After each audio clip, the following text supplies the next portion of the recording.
So hello guys, good morning. So mag-ano ko ngayon guys, magluluto ako ng pansit molo.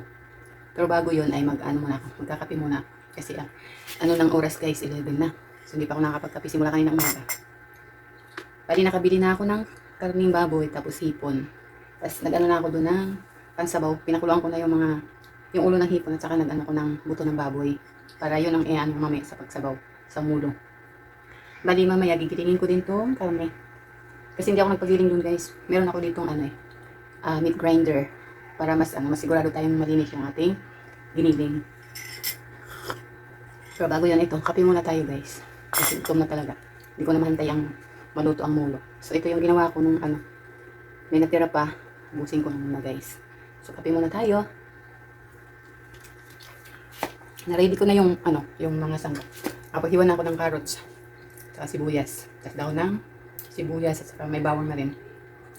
Tapos meron ako ditong mulo wrappers. Mulo wrapper. Ito. So nabili ko kahapon. Ito guys. Medyo matagal-tagal kasi paggawa. Kaya nagkape na muna ako. So kape muna guys. Moron. Sarap itong moron.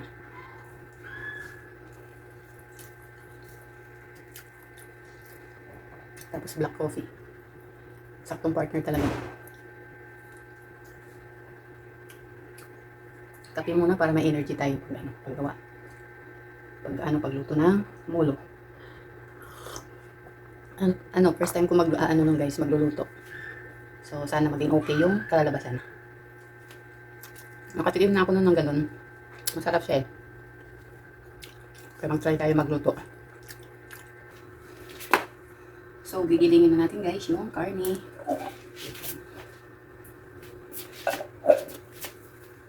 So, ito pala yung guys yung ginagamit kong pang-giling ng karne.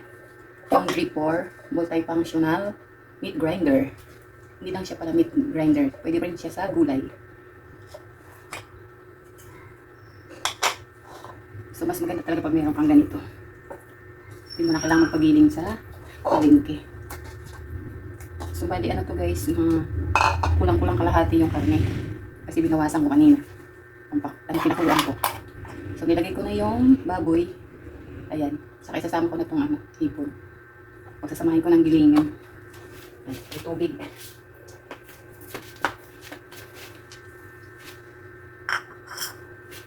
Ay, nawala yung takip. So, yun. Ito muna.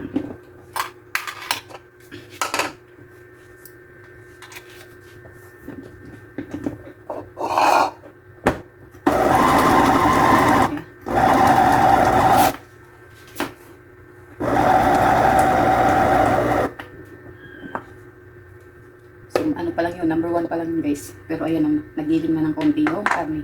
Dalawa kasi yung niya eh. Pwedeng 1 at saka 2. Pag 1, hindi na lang. Pag gulay. Pag 2 karne. So kasi karne man to at saka gulay. Kaya 2 talaga. Ayan.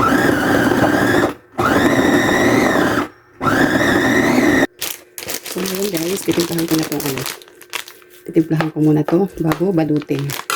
So maglalagay tayo ng cornstarch.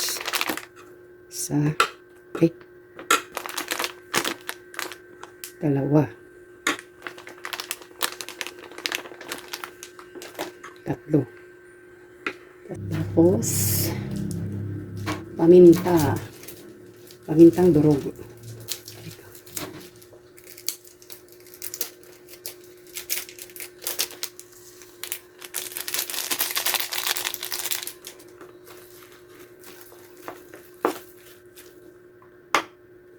So, maglagay din tayo ng isang itlog.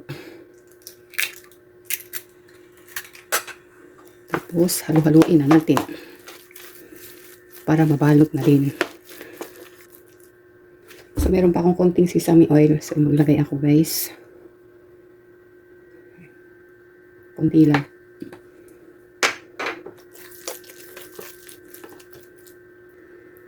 So, ngayon guys, magbabalot na tayo ng ating molo. So, meron ako ditong molo wrapper.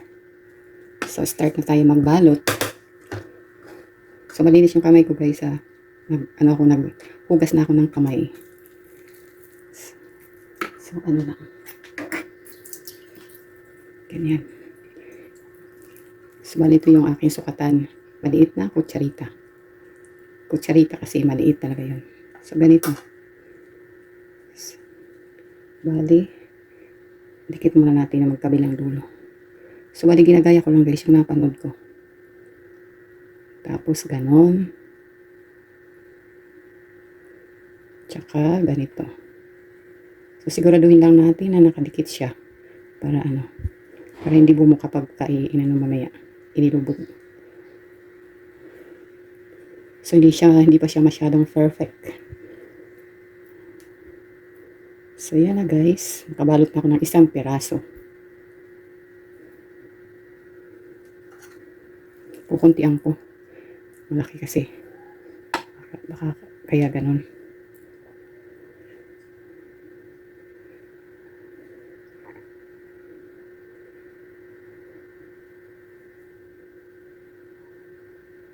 Yan. Mas okay na tong pangalawa.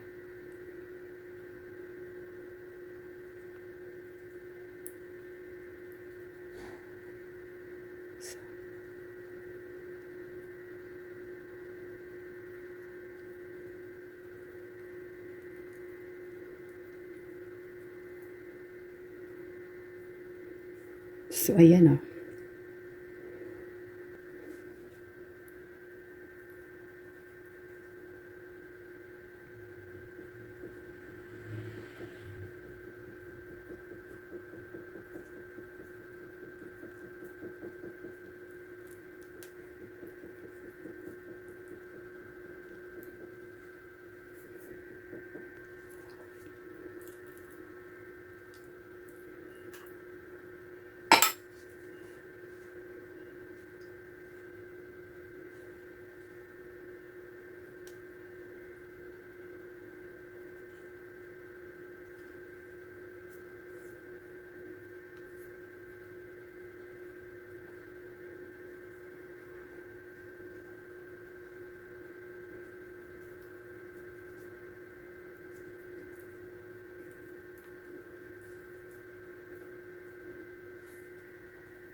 So, bali ito lang guys yung binalot ko. Kasi madami na to eh. So, yung iba ilalagay ko muna sa ref. Bibili na lang ako ng mulo wrapper ulit. Kasi ito eh, ano ko pa to eh, hiwa-hiwain. So, ito muna yung aking lulutuin. So, magluto na ako guys. Kasi tanghali na.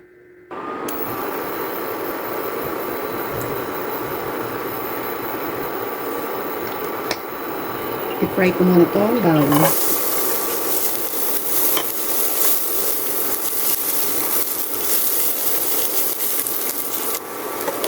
So, ayan, kulay brown na guys. Tatanggalin ko muna itong bawang. Kasi ilalagay ko mamaya pag malapit ng maluto. So, lagay na natin ang sibuyas.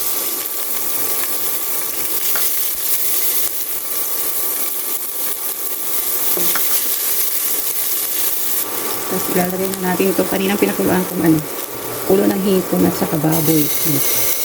So, pinatay ko muna guys kasi umano yung usok eh. Kung malakas, baka mag-alarm yung dito. Kaya tayo ng paminta ulit guys. Saka asin. Asin. So, kunti lang muna. Baka umalat. Okay. Hintayin lang natin kumulo bago natin ilagay ko mulo. So, ipuluin muna natin guys. Ito muna guys, ilagay na natin itong mulo. So, paisa-isa lang. So, ayan. Paisa-isa, baka sumabog. Medyo malalaki ng yung magawa ko. So, hantayin natin to guys, lumutang. Pag lumutang, luto na yan.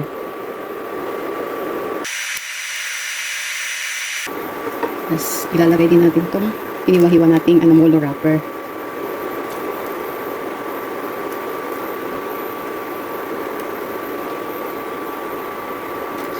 Dikit-dikit na. So,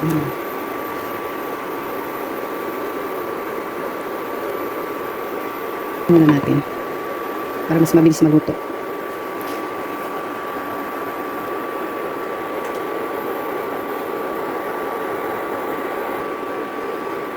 Maglagay pala ako ng konti ano guys, bitchin. Mas malasa. So ayan, ito na yan guys, kasi lumitaw na siya. Tikman natin.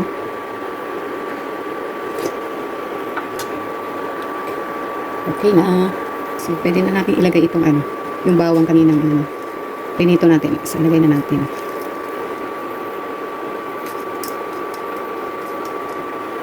At saka itong dahon ng sibuyas.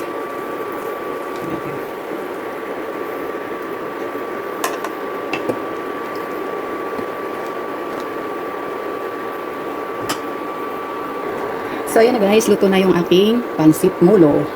So pwede na tayong kumain.